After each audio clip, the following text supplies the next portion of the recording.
And welcome, welcome, welcome. This is Peter Winnick. I'm the founder and CEO at Thought Leadership Leverage, and you're joining us on an extension of the podcast, which is Leveraging Thought Leadership. And I'm really excited about my guest today is Dorie Clark, who doesn't need an introduction, but I'll give her one anyway, because why not? But I'm only using her short bio because her long one could take up the whole time that we have together. So Dorie's been named one of the top 50 business thinkers in the world by the Thinkers 50. She was recognized as the #1 communications coach in the world by Marshall Goldsmith Leading Global Coaches Award. She's a consultant, a keynote speaker. She teaches exec ed at Duke, at Fuqua School, and at Columbia. And her latest book, there have been many, but the latest one was called The Long Game. And we have Entrepreneurial You, Reinventing You, and Stand Out. So I'm actually condensing your bio because I want to get down to it. So, hey, thank you so much. Hey, Peter, good to be here. So let me sort of dive in. So I obviously have read all your stuff. I feel like, what did Larry King used to say? Long time fan, first time caller, but it's not our first time. So I had a couple of thoughts that I could throw at you and see where we go with. How do you differentiate, or do you differentiate sort of personal branding from thought leadership? Because one of your entrees into the world of thought leadership was sort of through personal branding as a subject matter. But how do you sort of separate those two, or are they different? Well, I think of thought leadership as kind of a piece, potentially, of personal brand. I mean, basically, everybody has a personal brand in the sense that they have a reputation. They're known for something. Yeah. People think something about them.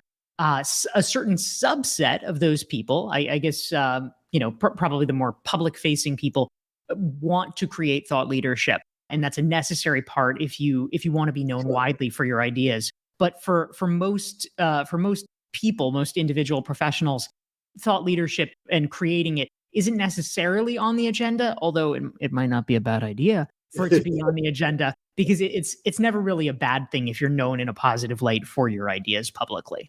No, I love that. So I'll give you my sort of similar thought, but with a little bit of a different twist. I think that when the personal branding revolution came to be in the 90s, right? Tom Peters and a brand called You and all that sort of stuff.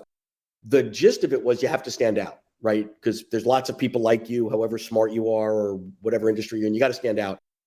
But you could have stood out at that point by being goofy or wearing a purple bow tie or having cool glasses, like whatever. It could have been some attribute that said, oh, Peter's the guy that brings cinnamon donuts to every meeting. Isn't he lovely, right? Whatever. But reality is it didn't need to align to your expertise, your domain, didn't necessarily make you smarter or more reason for someone to like you or engage with you, right? And I think thought leadership from a career management perspective, it's transportable, right? So all else being equal, if I'm looking to hire someone and someone's got a history of dabbling in thought leadership versus not, it's a huge value add.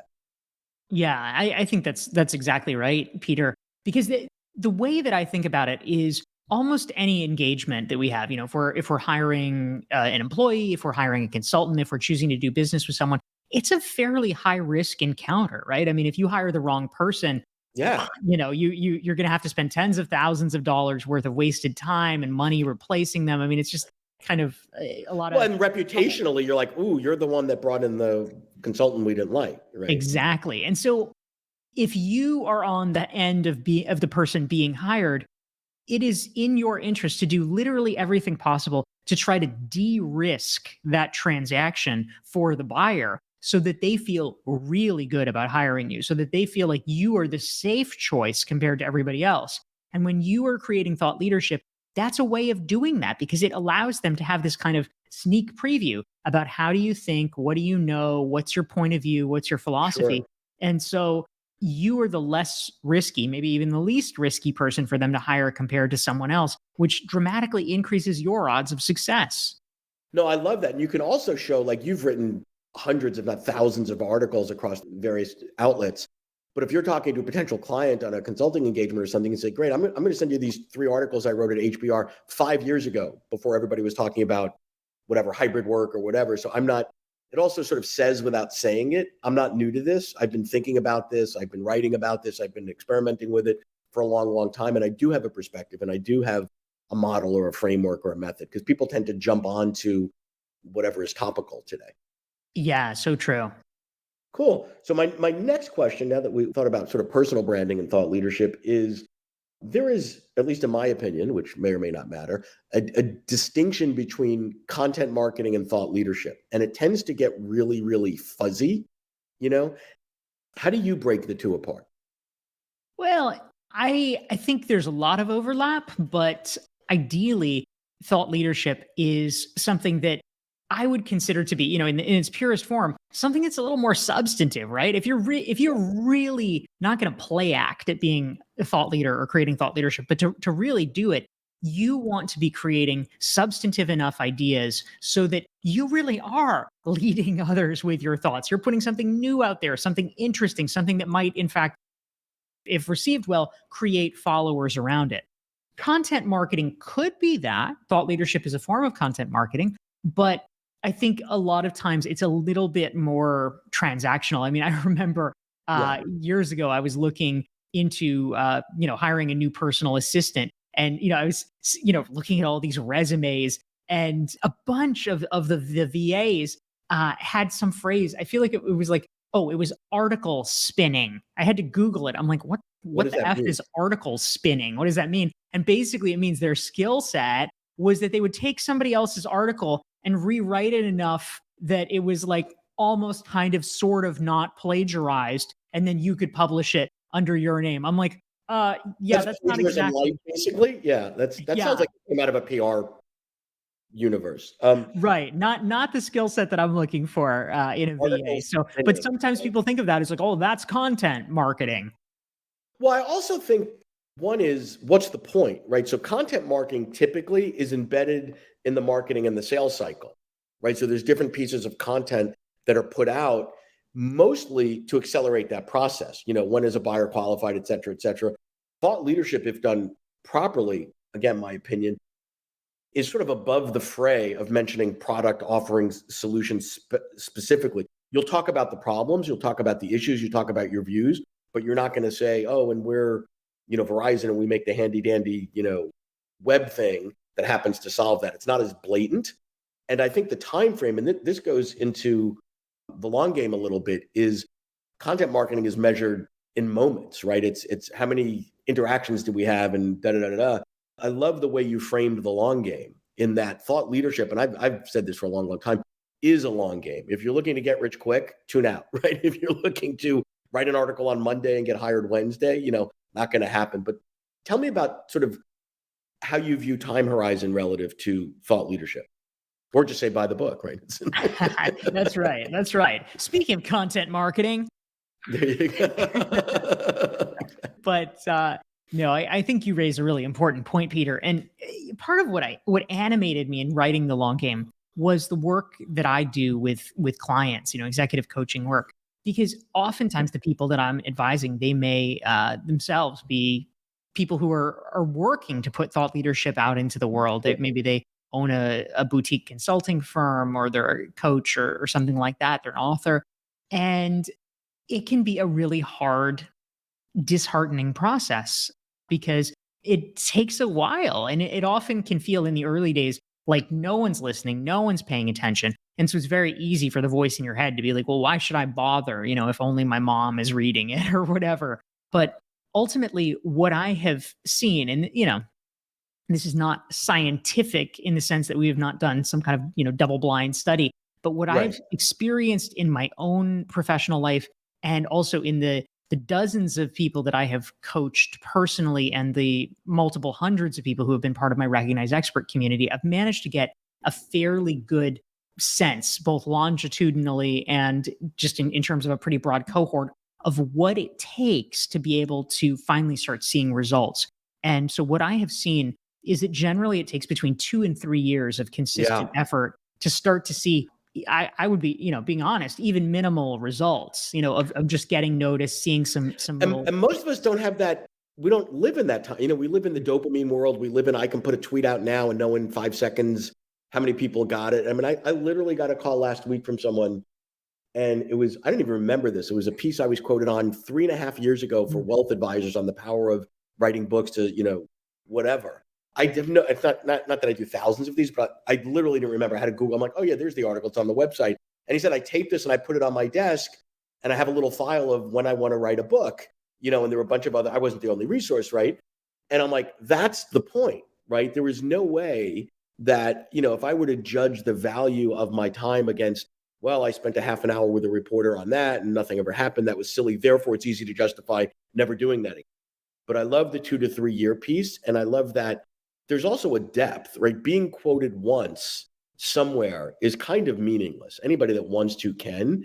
It's when people are searching specific subject areas or matters that you can go back and go deep. And then having that mix. I want to talk with you a little bit also about sort of the modality mix, right? So you do a lot of articles in very well-known publications, but you use other forms as well. Want to talk about what the right mix for you is and how you learned about that? Yeah, thank you, Peter. One of the things that's really informed my thinking on hoping to get my ideas out there is that I got my start working in politics. I was a press secretary and a communications director on various campaigns. Yep. And one of the adages in politics is that you need to find a way to touch a voter at least 7 times before they'll even, remember who you are, before they'll even consider voting for you. And typically, because people take in information in different ways, they pay attention to different things, it needs to be in different modalities. So if you're a political candidate, that might be that you get, you have people phoning for you, you have a door knocker you send to somebody's door, maybe you send a mail piece, maybe you have yard signs, all of that. If you are involved in the world of ideas and professional ideas, typically that might involve writing articles. It might mean you're doing live streams like this. Maybe you're a guest on somebody's podcast. Maybe you host your own podcast. Maybe you're giving speeches at conferences, all these different types of things. I would say for me, the sort of primary vehicles, it is kind of all of the above. I do write frequently. I write pretty often for Harvard Business Review, for the Wall Street Journal, and Fast Company. Those are the places that I target now. I do podcasts pretty frequently, and around the launch of The Long Game, I was on about 160 podcasts. So it was a pretty big push. Now I've tapered it down, but I'm still doing 2 podcast interviews per week just to kind of keep the drumbeat going. And I also host my own live stream interview show for Newsweek, which is every Thursday at noon. So yeah, a lot of different touch points. Yeah, and it's hard to say which is the best at any point in time because people take a holistic snapshot of, how do I consume Dorie? Yeah, I could buy her book, I can listen to it. And it's all those things for most people, or different pieces of those things at different points in time. If you're enjoying this episode of Leveraging Thought Leadership, please make sure to subscribe. If you'd like to help spread the word about our podcast, please leave us a review and share it with your friends. We're available on Apple Podcast and on all major listening apps, as well as at thoughtleadershipleverage.com/podcasts. So I want to move a little bit to the business side here, which is sort of my fun, or the things that I enjoy most is sort of, being a thought leader. The product is your ideas, right? You're in the business of ultimately selling your ideas. I can buy it for $30 in a book. There's the various groups that you run. What are you seeing that's maybe used to work well that doesn't work well anymore? And what do you see that's sticky now that is resonating? Yeah, it's an interesting question, Peter. I think that certainly, this has been true for a while, but anybody that's paying attention needs to recognize that if you are doing traditionally published books, the book itself is usually not going to be the revenue driver. Now that is not the case necessarily if you are self-publishing. A lot of self-published books sell 100 copies and that's it.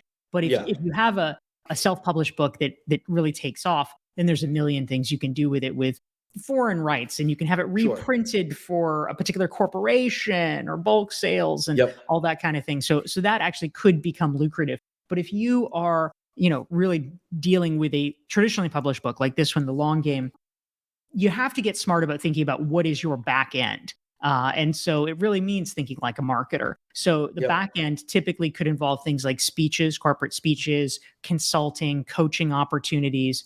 It might involve online courses. Let me pause you there for a second, because totally agree that you need to think about the back end. I want to get into when to think about that, because oftentimes folks come to me and, the story is, I've got a book coming out in 90 days or 30 days or 60 days. I'm like, oh, I wish we could have met a year or two before because we're so limited as to what we can do. Or they'll say, yeah, I know I need to think about that, but after the book is out. But the after the book is out, as if, to me, I always use the analogy. It's like I walked into a retail shop or an ice cream store and they had one flavor. The odds of my coming back, the candle store with one candle, not really good. And I think that you really have to think about that before you launch the book. Any thoughts on that? Yeah, no, I mean, I certainly think you're right. It's hard for people, of course, because launching a book is a big, busy thing, and so understandably, people want to be like, no, I'll do this, and then I'll do this, and then later I Yeah. can do that. But if you want to be successful, you do need to kind of bake it in. So, for instance, something that is useful to do is to actually, throughout the course of your book, drop in references to a URL that you want to be driving people to. Maybe it's Mhm. for downloadable information or additional resources or things like that. But a problem with books is you sell a book to somebody, and if they buy it on Amazon or if they buy it in a bookstore, you You don't know know who who they they are. are. You don't have your Exactly. customer list. So that's a big challenge. How do you reach them again? No, nobody knows. But if conversely you can bake it into the book so that people are hopefully incentivized that they want to go to your website and be able to download things or get additional resources, then it gives you a way to build your list and to follow up and get in touch with them to let them know about subsequent books, to let them know about offers. Hey, I'm doing a workshop. Hey, I'm going to be in your city, whatever it is. Yeah, exactly. Because just the book sales in and of themselves, they're typically not the thing that's going to move the needle.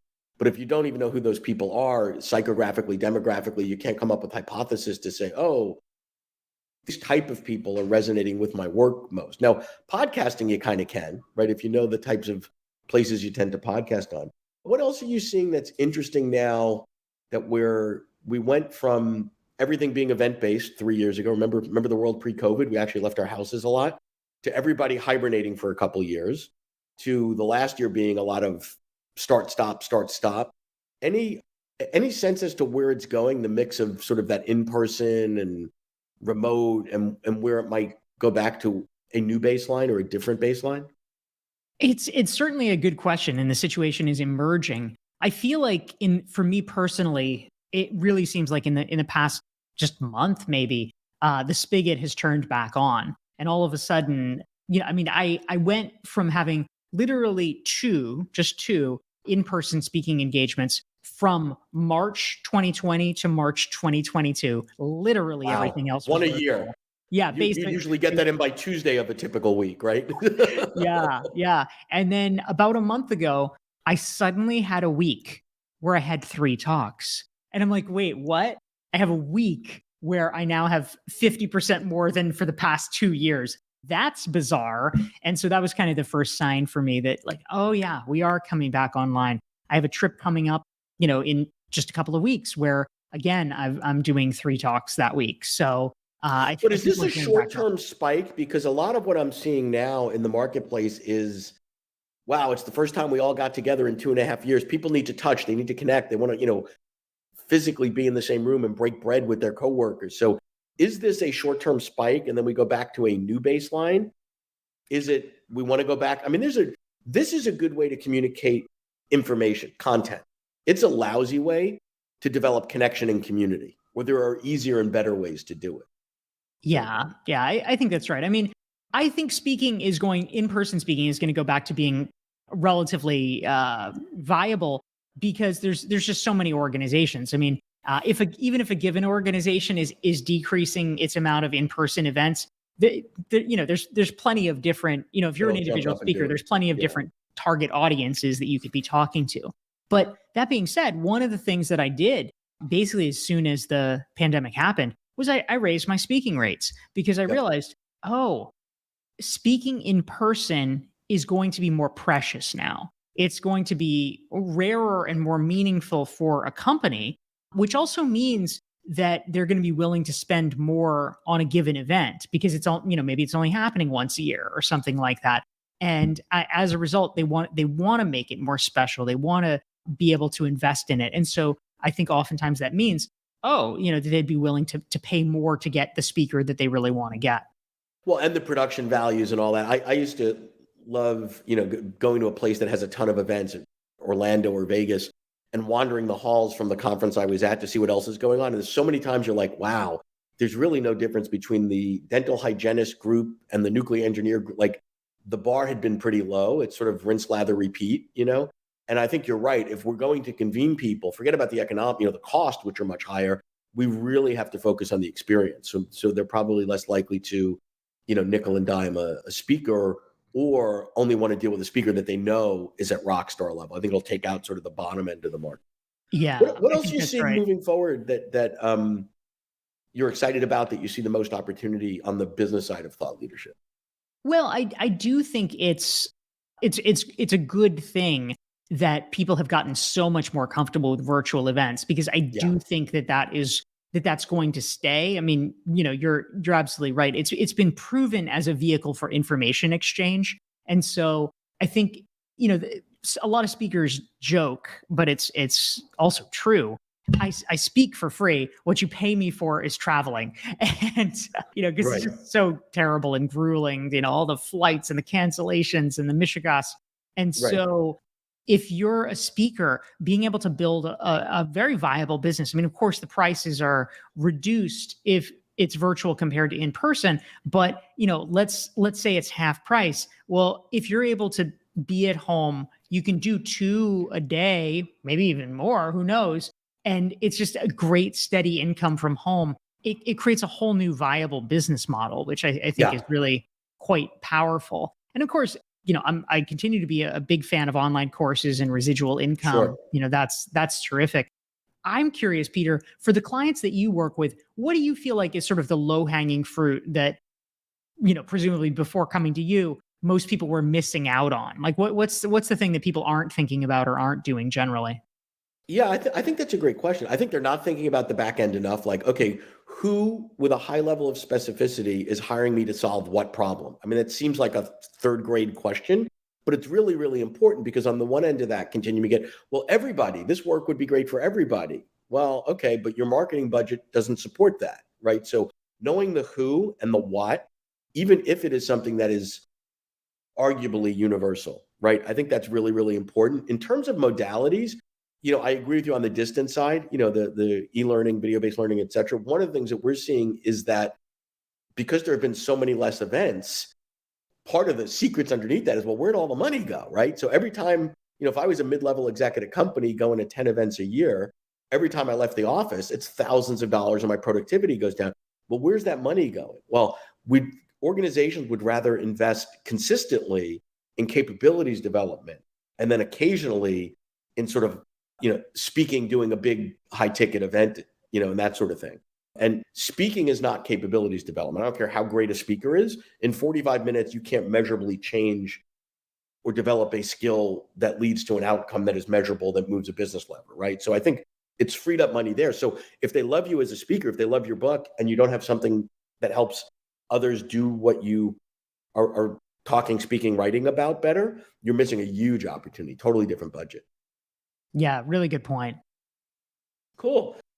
So yeah, so I want to go back to the travel piece again. It's interesting where 3 years ago, someone, people giving you their travel itineraries for the week. Well, I'll be in Chicago on Tuesday and LA on Wednesday and coming back to Florida on Thursday or whatever. It's kind of really nice to not have that life anymore. I mean, I miss some of the face-to-face and having dinner and drinks and all that with clients, but it is really nice from a lifestyle perspective to have a more predictable existence in the place you call home, the community that you live. No, it's true. I mean, I realized that I am going to have to be extremely vigilant about guarding those borders in terms of protecting it, because even now, I mean, even being relatively discerning, I'm discovering that my travel schedule is getting quite busy. I mean, I've got Dallas coming up, San Francisco coming up, Dusseldorf coming up, all these things. So I have to really make sure that I'm protecting enough space so that I don't get myself run down, because it's very, very easy to do that. I think we were a little bit inured to it pre-COVID. Yeah. It was just the way that it was. Everybody did it. Yeah. Well, I Yeah. also think it's the portfolio diversification, right? If you were a speaker and that was the only thing you did was speak, and that goes to zero, you have a big problem. If you have a diversified group of revenue streams coming in. One goes down, others go up, or this one's viable. And, the ticket price might be much lower on this, but the margins are better. And it's, all those sort of things. And I think it's forced a lot of people to rethink their business models, plural, and not just have a business model singular, because that diversification or the lack thereof, I think a lot of people learned the hard way over the last couple of years, like, yeah, it was good while it lasted, but ... Yeah, no, I'm with you, Peter. I'm the world's biggest fan of that. And in fact, my previous book, Entrepreneurial You, is really about this. It's the subtitle is Monetize Your Expertise, Create Multiple Income Streams, and Thrive. So I'm a big fan of diversification, creating a portfolio for yourself, because it's true. I mean, I realized very viscerally what got me interested in this question was thinking about, okay, I'm making a significant amount of my money from speaking. The sort of perils that I foresaw were either that there would be a recession and so nobody would want to have conferences, Sure. or that maybe I might get sick and just wouldn't be able to deliver on Right. the speeches. And so I was like, okay, well, that would be a problem. So I need to diversify. As it happened, the good luck involved in it, I did not foresee the pandemic, but the pandemic basically created that same function of like, oh, all the speaking is gone. And so I felt very fortunate that for the past several years prior to that, I had been kind of, tilling the garden in Yeah. terms of creating online courses, which were, because when COVID hit, I had a million friends be like, oh, hey, I know you do online courses. How do I get into that? And it's Yeah. like, okay, I mean, you can, but it's a little hard to get into it now. You want to dig the You don't well have anything before to you're share. thirsty. Well, it's sort of like what we're seeing now. We're kind of on the tail end of it. I've been calling it the COVID renaissance, where it was this A/B test of what happens when you give a lot of smart, passionate people a bunch of time back. Well, guess what? They write books. Well, that was good when we all had more time to read books during COVID. But now, the business cadence, other than the travel, is kind of back to normal-ish, in terms of people working, they're busy, et cetera. We don't have time to read as many. So it's just sort of an interesting balance how things go. Yeah. So as we very wrap, cool. I just want to thank you for your work and your time and sharing some time with us today, and see if you've got any other, no pressure, but any other words of wisdom you'd like to drop on the universe of LinkedIn listeners that are out there. Oh my goodness, Peter, thank you so much. It's great to talk with you. And I love what you're doing. I think that it's so important to really empower people to understand more about how to get their thought leadership out there, how to be able to monetize that and make it viable so that they have the business infrastructure necessary to be able to keep sharing their best ideas. I will just mention for those that are especially interested in the question of monetizing your ideas, I have a free Entrepreneurial You self-assessment, and folks can download it for free at dorieclark.com/entrepreneur. And it actually helps you think through how to create multiple income streams in your own business. Excellent. Well, thank you so much for your time. I appreciate it. And I won't even ask you when your next book is. I know we'll buy it, but I want to give you sort of pause to not be in book mode. So thanks again. Thanks, Dorie. Thanks, Peter. Take care. To learn more about Thought Leadership Leverage, please visit our website at thoughtleadershipleverage.com. To reach me directly, feel free to email me at peter@thoughtleadershipleverage.com. And please subscribe to Leveraging Thought Leadership on iTunes or your favorite podcast app to get your weekly episode automatically.